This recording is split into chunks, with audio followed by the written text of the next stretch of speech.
Hello everyone, welcome to today's revision class for physics.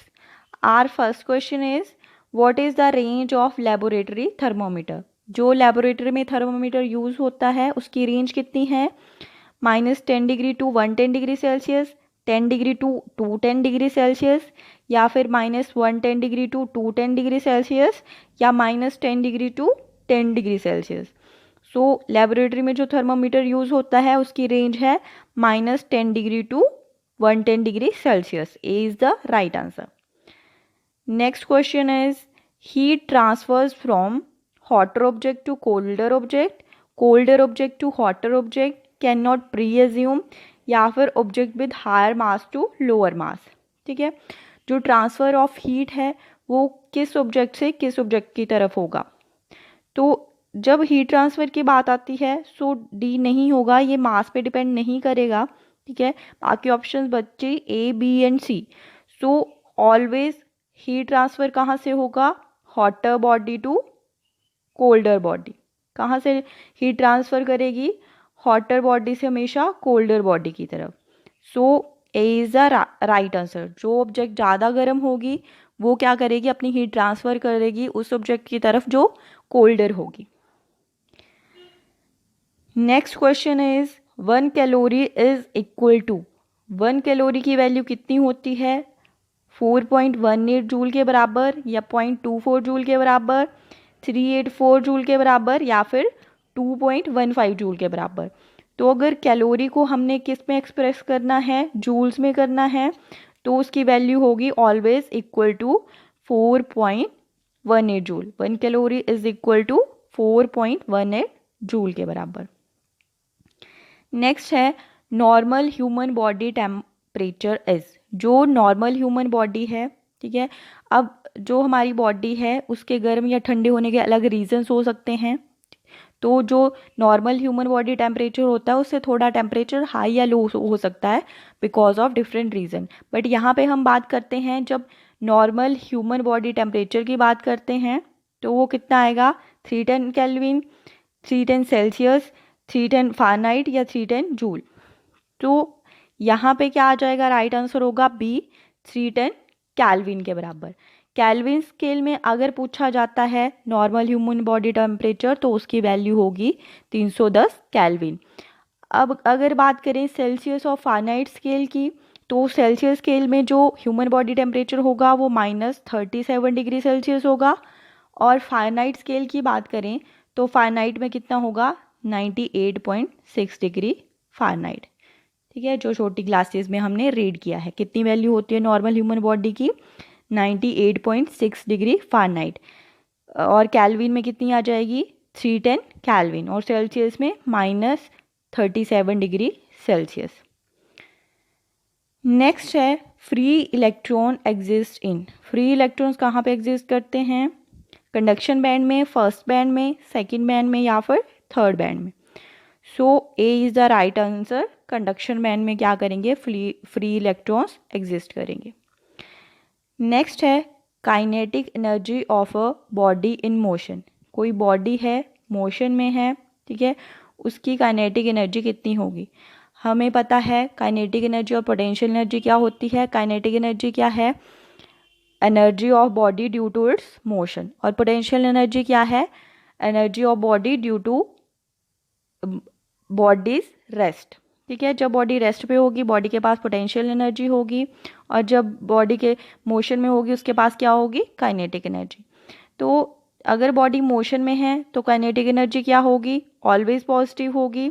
ठीक है, क्या होगी? ऑलवेज पॉजिटिव, ज़ीरो, या पहले पॉजिटिव होगी देन नेगेटिव होगी, या ऑलवेज नेगेटिव. तो इसका आंसर क्या होगा? Kinetic energy of a body in motion always positive. A is the right answer. जो काइनेटिक एनर्जी है वो किसकी वजह से होती है?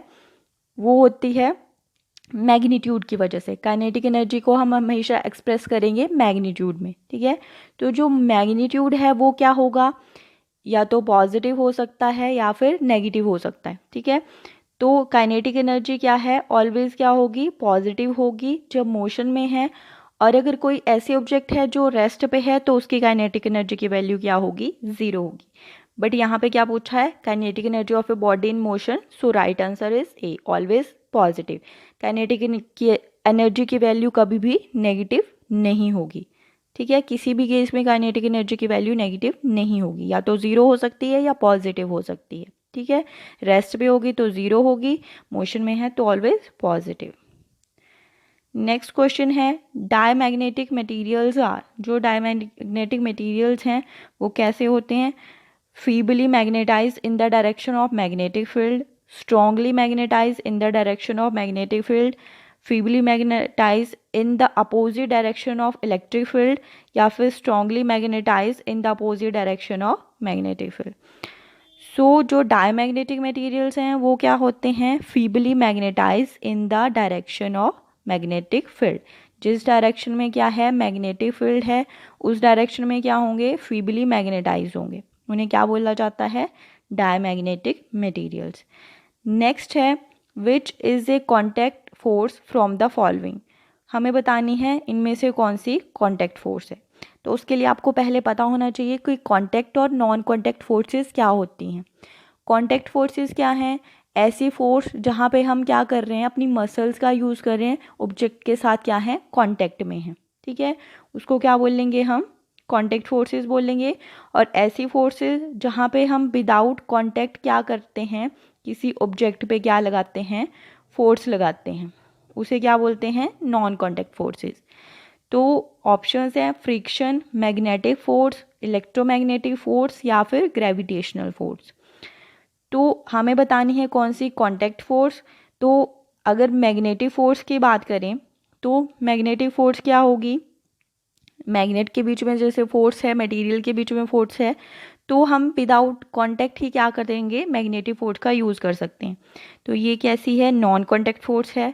फिर आती है इलेक्ट्रोमैग्नेटिक फोर्स। इलेक्ट्रोमैग्नेटिक फोर्स कैसी है, जो चार्ज पार्टिकल के बीच में होती है, ठीक है, जैसे क्या है, एक पॉजिटिव चार्ज है, एक नेगेटिव चार्ज है, तो ये क्या करेंगे, अपोजिट चार्जेस हैं, एक दूसरे को क्या करेंगे, अट्रैक्ट करेंगे। तो विदाउट एनी कॉन्टैक्ट ही क्या है, इलेक्ट्रिक फोर्स का यूज़ कर सकते हैं। सो ये भी क्या है, नॉन कॉन्टैक्ट फोर्स है। फिर आती है gravitational force. We all know कि सारे यूनिवर्स में क्या है, ग्रेविटेशनल फोर्स है, और ये कैसी है, नॉन कॉन्टैक्ट फोर्स है।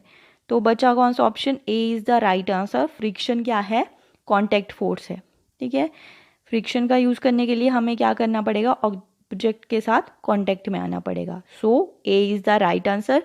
और इसके अलावा और बात करें, दूसरी कौन सी कॉन्टैक्ट फोर्स है, मस्कुलर फोर्स। मस्कुलर फोर्स में हम अपनी मसल्स का यूज़ करते हैं, ये भी कैसी है, कॉन्टैक्ट फोर्स है।